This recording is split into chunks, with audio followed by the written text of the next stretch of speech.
What is the creepiest thing that's happened to you personally that made you question reality? I have 2 wireless mouses, one for a work laptop and one for my personal laptop. When I let things get messy, I usually just stack one laptop on top of the closed one underneath, with both mouses near the mousepad. Okay, so I get a call from work saying I need to hop online. I open the work laptop and grab the mouse and start opening my work portal. I open email. I do my usual routine. Everything works fine. Then, I realize that I'm using the mouse connected to my personal laptop on my work laptop. I shake the mouse. No response. It stopped working once I realized that it shouldn't be working. Ever since then, I've found it hard to believe that we don't live in some sort of a simulation. When I was a kid between 8 or 9, I used to wake up every night to headlights coming through my bedroom window. The lights would then stop and turn off, not as if a car drove by but as if they were turned off. Then the long shadows of a man, as if they were looking through my window, would pass by and stop in front of my window. I would lay really still and pretend nothing happened, every night for months. Eventually I convinced myself it was imagination. Now that I think back, it stopped when my stepdad moved in. My mom was single, but I was convinced it wasn't real. Across the street lived my best friend whose mom was also single and she refused to sleep in her bedroom. Her window faced my window. She told me years later it was because every night a man would park in her side yard and walk over to my yard. The long shadows were from the light in her yard. She eventually decided it was my dad checking on us and never told me until I was a teenager. It wasn't my dad. I asked him. So I thought I was crazy and hallucinating for years, and perhaps I wasn't, or 2 kids were having odd dreams at the same time every night. I was playing with our dog in the living room. At the time I was around 9 years old. We were doing our usual only play like this when mom isn't home else she'll tell us to stop type of playing. So basically playing fetch in the living room. At one point I threw the toy which caused it to ricochet out of the living room into the kitchen. Franz, our dog's name, chased it and disappeared around the corner to get it. At that exact moment the front door opened and mom walked in with Franz on a leash after a 2-hour walk over the beach and dunes. I tried to explain, but can't. I played with him for at least 15 minutes in apparently my imagination, but I just don't believe that. When he's such a good boy he learns how to astral project to play with you while he's away. When I was 15 I was home alone hanging out upstairs in my bedroom. At the time we had 2 small dogs. I was sitting in my room watching TV when the dogs started going crazy barking downstairs. It wasn't uncommon for them to bark when a person walked by or came to the door, so I just stayed in my room and thought nothing of it at first. They kept barking, non-stop, for probably about 10 minutes before I finally got fed up and decided to go downstairs to tell them to stop it. The stairs in my house led into the kitchen. As soon as I reached the bottom I saw him. A very tall man in a pea jacket and top hat stood in the doorway between my kitchen and dining room. I could see no face. I bolted back upstairs and locked myself in the bathroom where I called my parents. In the time I was waiting for them to come home I began hearing several seemingly aggravated male voices outside the bathroom door. I was absolutely terrified. Eventually my aunt arrived at my house to check on me. The voices faded and I was able to calm down. About 2 years ago I got a phone call from my mother telling me she had been reading the local, very small town paper and there was an article in it about my childhood home, written by the town historian. The house, built in 1805, had once been a local gathering spot for the elite of the small village. The first floor, now the kitchen, dining room and living room, had once been a parlor and tavern of sorts, while the second floor of the house functioned as a dance hall. But things in the house had been rearranged a bit. The staircase, being one of those things, had been moved from what was now a second floor bedroom closet, which would exit downstairs between the kitchen and dining room. My family was slightly aware of this but never had the exact details of it. Very cool, I thought, until my mom continued reading. In 1836 there was an accident. 3 men got into an argument about their differing political views, 2 of them against the other. The disagreement ended with the 3rd man being pushed over the railing at the top of the stairs, landing at the base of the stairs, where he slowly suffered from, and eventually succumbed to his injuries. The spot where he died was the exact spot I had seen the faceless man in the top hat almost 15 years ago. My mom clipped the news article and my father framed it and hung it in the dining room, right near the doorway into the kitchen. An hour later, while my father was home alone, he heard a crash. Upon investigation, he found the clipped article in its shattered frame, laying face down, 15 feet from where he had hung it. I always knew what I had seen and heard was supernatural. Now you'll never convince me otherwise. You'll also never convince me to stay in that house alone again.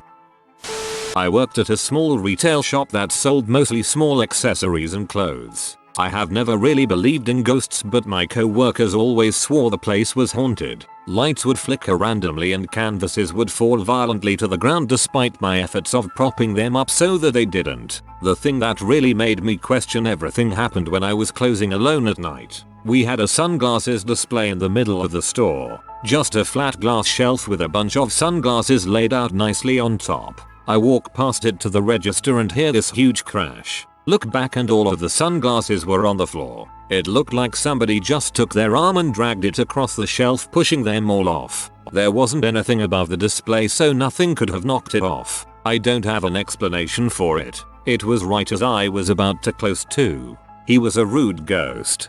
It didn't want to be left alone, so it made a mess to make you stay longer. I dreamed it was dark, raining, and I was in the woods walking towards a campfire. There were 3 men around it whom I had never seen before. One was wearing a shirt and pants with huge white and black horizontal stripes on it, such as a prisoner might wear. I could not figure out why I was not scared in my dream. Fast forward 10 months later, we're hunting and camping. A friend brings along 3 of his friends that we had never met before. I have to go to the bathroom, buried a 50-gallon drum and put a seat on it, and my husband walks with me since it's dark. We start back and it starts to rain. We get to the clearing and there are his 3 friends around the fire, one wearing the outfit described above. I wasn't afraid in my dream because my husband was behind me and I just couldn't see him. No one believes me. I was young, around 9, and my brother was 4. We were in our living room. He was in the middle of the room, and suddenly a fork that was on my couch just flew to him and landed in front of his feet. He laughed and I pretty much pretended it never happened. Little telekinetic bro telling you to fork off. So, I'm a die-hard atheist, but I can't fully explain this one. I have a big family, like really big. Last count, I had around 20 cousins. One day we were all hanging out in the family farm and decided to spend the night. We just did girls in a room and boys in another, and everything was going fine. It was around 4 in the morning when I woke up to one of my cousins standing by the door. The hallway light was on and shining on my face, so I could only see his outline, but I knew it was Josh. I asked him what was he doing and if he needed something, but he didn't move, and my eyes were starting to adjust. I could see more details, but I couldn't see his face. I was really sleepy and confused when the hallway light, Josh's shape, everything disappeared. It was just darkness and an open door. I knew I was awake because I was sitting down. I decided to get one of my roommate cousins up and go check on the boys. Josh had an allergy to something. He didn't wanted to bother anyone, so he took a Benadryl and went to bed. When I checked on him, he wasn't breathing. We got my uncle up. He gave Josh some heavy duty medication, and we took him to a hospital. Everyone was fine. Josh told me he knew I was insomniac, and while he was suffocating, unable to make a noise, he kept praying I couldn't sleep, and decided to check on him. Talking with my son when he was 3 or 4 years old while he was playing with a Darth Vader toy in his mom's lap.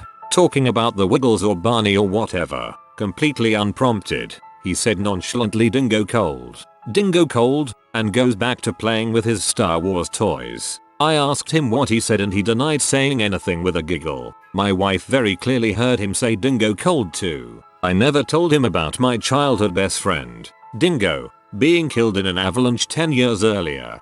I'm debating on ever having kids now.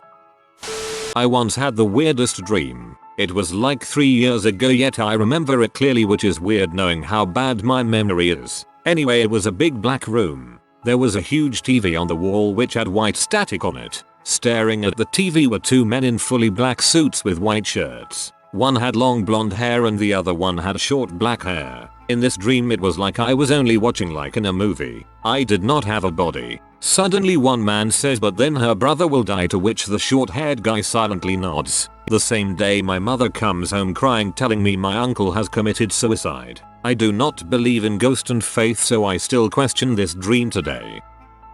In 1984, I was 14, was on a ferry heading to London. I was talking to some guys from India. They said they were going to kill Indira Gandhi. Few months later she was assassinated. I think about that from time to time.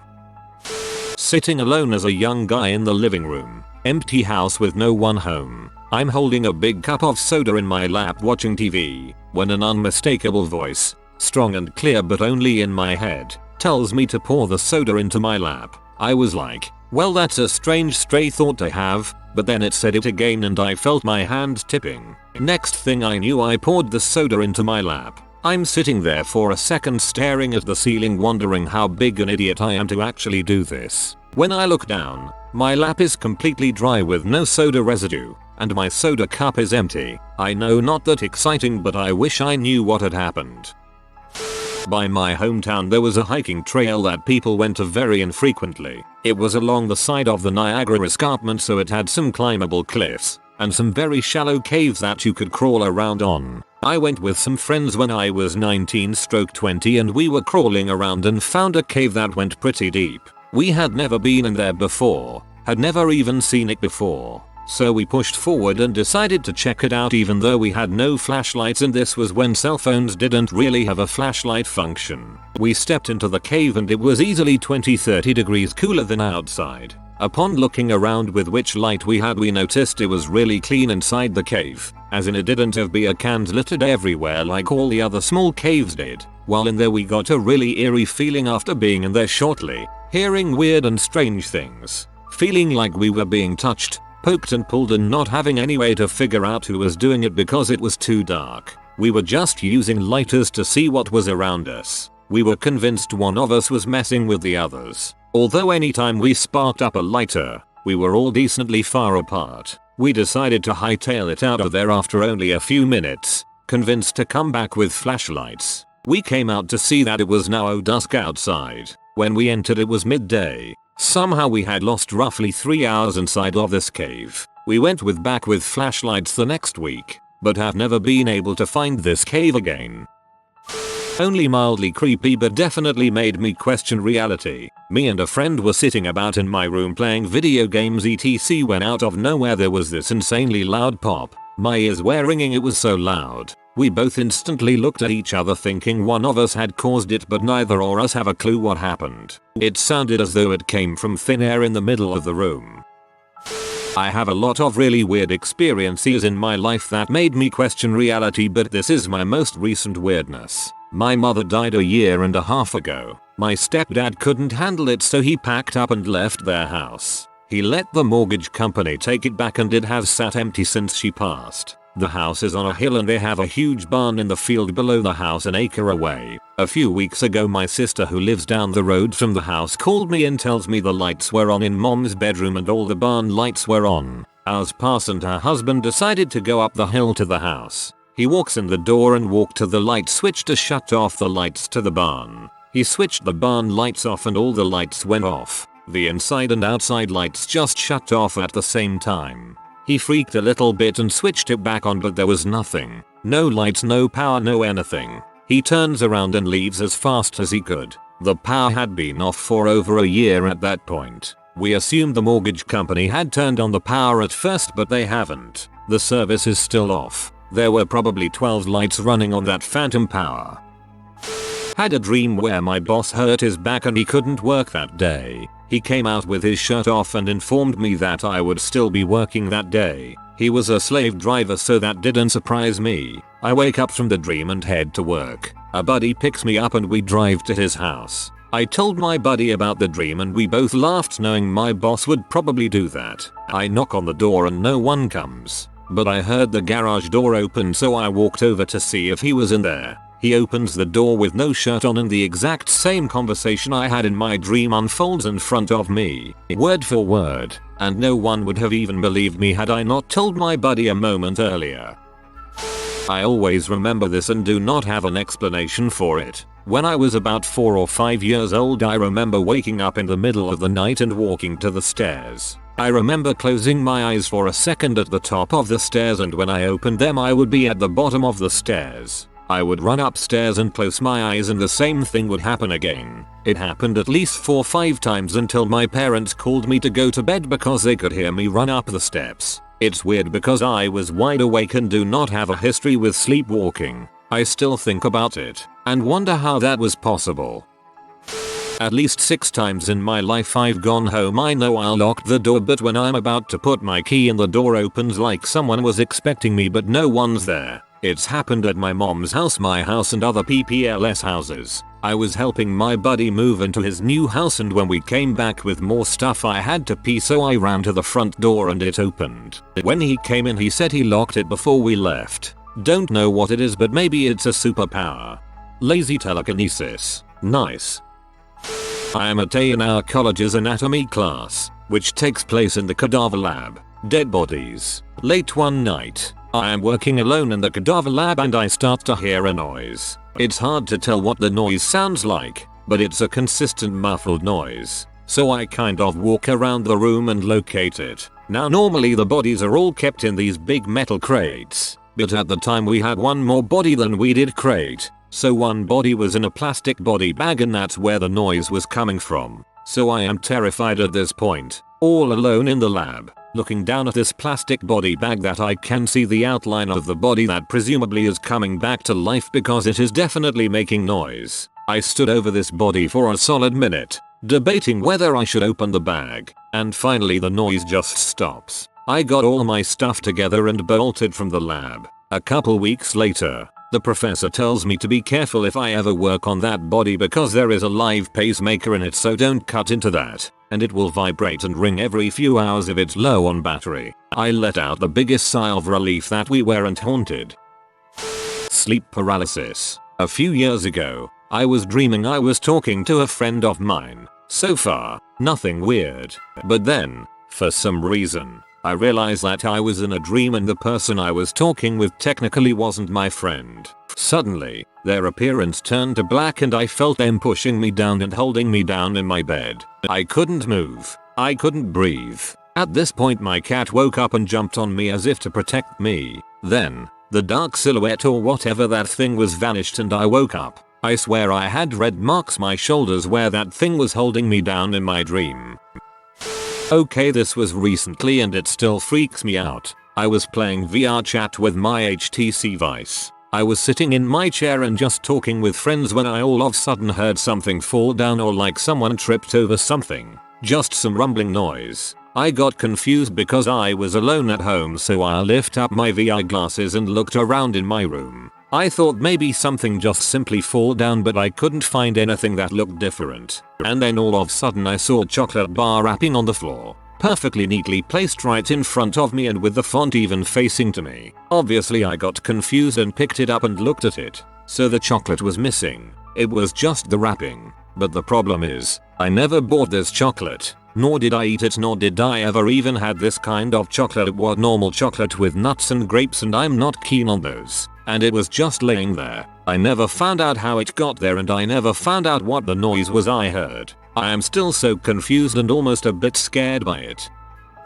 I had a dream twice. In this dream I was on the most beautiful island surrounded by the most beautiful emerald sea. I woke on one of those long chairs near the beach and was approached by an old jolly man that told me, "Everything is okay, we just have some traffic." That in a couple of minutes I was going to be back home. That I enjoyed myself. Meanwhile, the island had other people. Everyone relaxed. I made small chat with some guy, and he asked me where I was from. I told him the name of the city I live in. He replied to me that he had never heard about it, and he also named his own city something like Sector R61. That was weird, but in this island I was unable to freak out, or get mad or anything. I was relaxed all the time, so I know nothing of it. Also, he didn't look 100% human. Eventually the old man returned and told me that everything was solved now and that I was ready to go back. The next thing I knew is that I was awake in my bedroom at 7 AM exactly, completely relaxed and felt in top condition.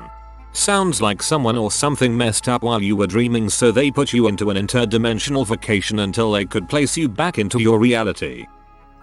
My wife and I had a 2-hour drive back from St. Louis to our home, during which both of us lost time. Woke up 3 hours later, still an hour and a half away from home, only having used enough gas to go that half hour, and our GPS showed we had been driving our normal route. We still have no freaking idea what happened, but we know we hadn't pulled over and that neither of us had any memory between taking an exit and seeing this one particular billboard for a restaurant we always pass. Still freaks me the frick out. There was an old man who lived on the road I drove every day to get to the highway. He sat on his front porch drinking his morning coffee, and he always waved at me when I drove by, and I always waved back. This went on for the better part of a decade. One day I was talking to my neighbor about how much Mr. So-and-so waving made my morning awesome, and I was glad he was still kicking around. My neighbor says, "Wait, what? He has been dead for 3 years. Never saw him again. Who was I waving at?" One morning I woke up to my alarm going off at 6:30 as usual and got up and cooked breakfast. As soon as I sat down to eat, my alarm went off again and I woke up in bed. I dreamed that I woke up and went about my morning routine. That was easily the most disorienting thing I've ever experienced.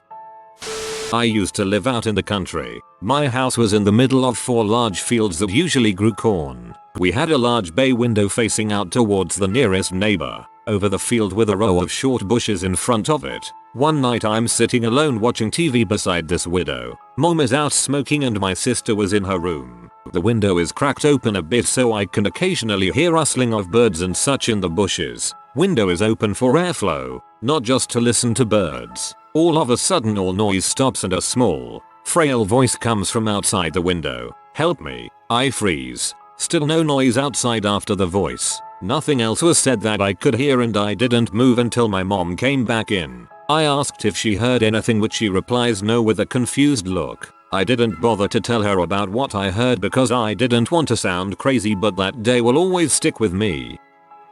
Woke up to my granddad stood by the door staring at me. Scared the crap out of me, and there was a flash and he was gone. He's been dead about 7 or 8 years at that point. I asked my mum, she said yeah, he often did that. He'd wake my nan up for work by knocking on the window.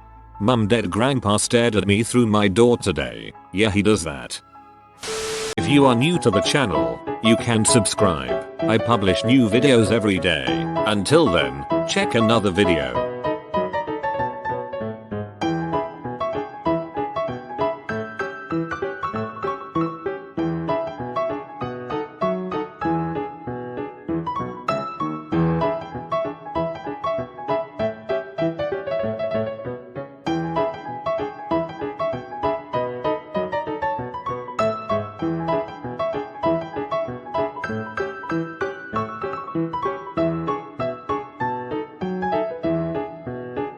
Bye for now.